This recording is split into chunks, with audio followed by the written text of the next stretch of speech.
देखो यार, टीम क्या है ये तो मुझे नहीं पता है इस समय पर, है ना। लेकिन सबसे इम्पोर्टेंट चीज़ है कि जो लग रहा है प्रैक्टिस सेशन देखकर कि टीम ये हो सकती है, उस हिसाब से मुझे लग रहा है कि हम थोड़ा सा डिफेंसिव जा रहे हैं। अगर मैं अपनी टीम आपको बताऊं, जो मैं बताऊंगा कि मुझे क्या लगता है कि क्या 11 इंडिया खिलाने वाली है। बुमराह को लेकर के अपडेट, कुलदीप यादव को लेकर अपडेट, बैटिंग ऑर्डर में क्या बदलाव होंगे, इन सारी चीज़ों से इतर अगर हम देखेंगे टीम को, तो हमें लग सकता है कि क्या हम एक डिफेंसिव सोच के साथ जा रहे हैं। मैं आप लोगों की राय भी चाहता हूँ इस चीज़ पर, बट उससे पहले एक रिक्वेस्ट है, प्लीज़ चैनल सब्सक्राइब कर दो, नोटिफिकेशन बेल प्रेस कर दो, वीडियो कोशिश करो कि आप शेयर कर सको अपने दोस्तों के साथ, क्योंकि लगातार आप लोगों को डिटेल्स मिल रही हैं। बीच में कुछ दिन वीडियो नहीं हुए, बट हम आपको डिटेल्स लगातार दे रहे हैं।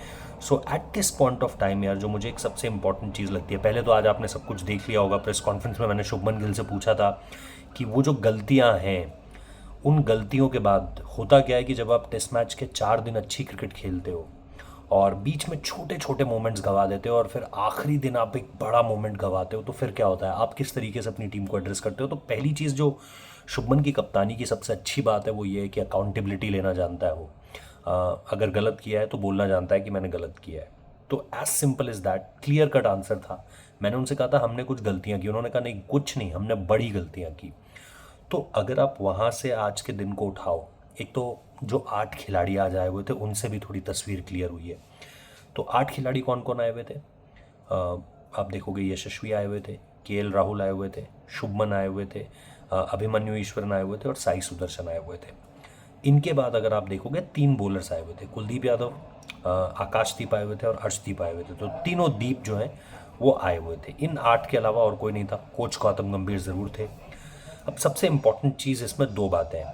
पहली चीज़ ये कि जसप्रीत बुमराह को लेकर टीम इंडिया एक फाइनल कॉल आज शाम को उन्होंने तय किया होगा, क्योंकि मल्टीपल मीटिंग्स चली हैं। शुभमन और गौतम को जब आप सुन रहे थे, और उनके साथ 2 और लोग थे, अजीत अगरकर और एस दास, तो जब आप इन सबको सुन रहे थे तो आपको ये लग रहा था कि भाई वहाँ पर भी माथापच्ची तगड़ी है। ऐसा नहीं है कि बहुत आसानी से डिसाइड हो गया है कि 11 क्या होगी। और 11 मैं आपको बताऊंगा, लेकिन डिसाइडेड जो होगी 11, उसमें बहुत मतलब बातचीत हुई है, जो कि एक अच्छी बात है, कोई इसमें दिक्कत नहीं है। तो पहली चीज़ तो ये। अब दूसरी जो सबसे इंपॉर्टेंट चीज़ है कि जसप्रीत बुमराह को लेकर लग यही रहा है, मतलब कि वो रेस्ट लेंगे। लेकिन लास्ट मोमेंट पे अगर उनका नाम आ जाता है तो मुझे हैरानी नहीं होगी, बिल्कुल भी हैरानी नहीं होगी। अब इसके अलावा जो 2 और इम्पॉर्टेंट चीज़ें हैं कि आप 2 स्पिनर्स के साथ जाना चाहते हो, मतलब एक तो जडेजा होंगे, दूसरा कौन होगा ये आपको देखना है।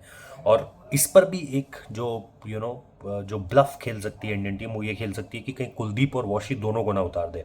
हालांकि इसके चांसेस बहुत कम है, इसलिए मुझे लग रहा है कि कुलदीप यादव को अगर आप यहाँ भी नहीं खिलाओगे तो फिर कहाँ खिलाओगे। अगर बुमराह भी नहीं खिला रहे हो और कुलदीप भी नहीं खिला रहे हो तो 20 विकेट कौन निकाल करके देगा, मुझे उसका जवाब चाहिए।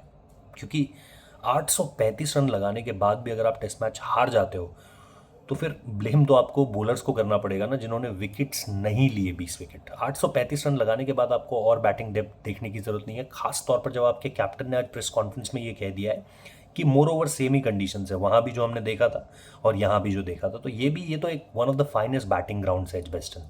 फ्लैट विकेट्स होती हैं, अच्छे रन बनते हैं। तो वो चीज़ मुझे लग रही है eight this point of time.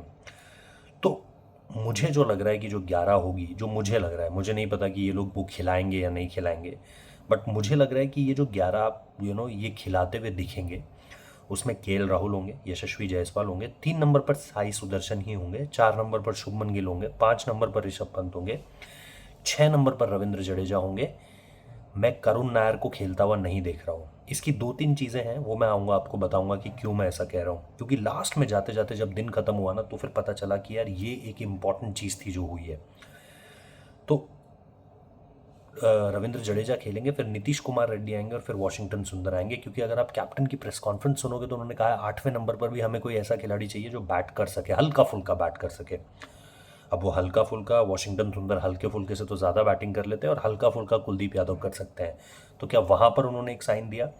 लेकिन अगर 8 पे वॉशिंगटन सुंदर, तो फिर 9, 10, 11 मेरा प्रसिद्ध कृष्णा मोहम्मद सिराज, और फिर मुझे लग रहा है कि आकाशदीप होंगे, अर्शदीप नहीं आकाशदीप होंगे।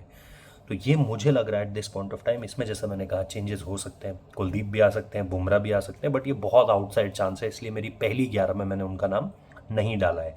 बट अगर ये 11 है ना जो मैंने आपको बताई है, तो मेरी शिकायत ये है कि ये एक डिफेंसिव 11 है, ये एक एग्रेसिव 11 नहीं है। आप विकेट लेने की नहीं सोच रहे हो, 20 विकेट लेने की नहीं सोच रहे हो, आप फिर वही सोच रहे हो कि कोई ऐसा खिलाड़ी खिला लेते हैं जो बॉल डाल ले और बैटिंग भी कर ले, रादर देन ये सोचने की कि कोई ऐसा खिलाड़ी खिलाते हैं जो 20 विकेट चटका ले, जिसके पास एबिलिटी हो, मतलब 20 के 20 तो वो नहीं लेगा, लेकिन उस तरफ काम को आसान कर सके। ये मेरी राय है। जाते जाते जो मैंने देखा वो यही देखा कि फर्स्ट स्लिप में, यानी शुभमन गिल के लेफ्ट हैंड साइड पे फील्डिंग कर रहे थे साई सुदर्शन, यानी फर्स्ट स्लिप में हो सकता है कि आप साई सुदर्शन को देखो, सेकंड स्लिप में केएल, थर्ड स्लिप में शुभमन, और फिर गली में आपको नीतीश कुमार रेड्डी खड़े होते हुए दिखाई दे। सो ये एक मेरा और मेरी ऑब्जर्वेशन है। आप लोग बताइए आप किस तरीके से देखते हैं। सब्सक्राइब कर लीजिएगा, नोटिफिकेशन बेल प्रेस कर दीजिएगा। Thank you.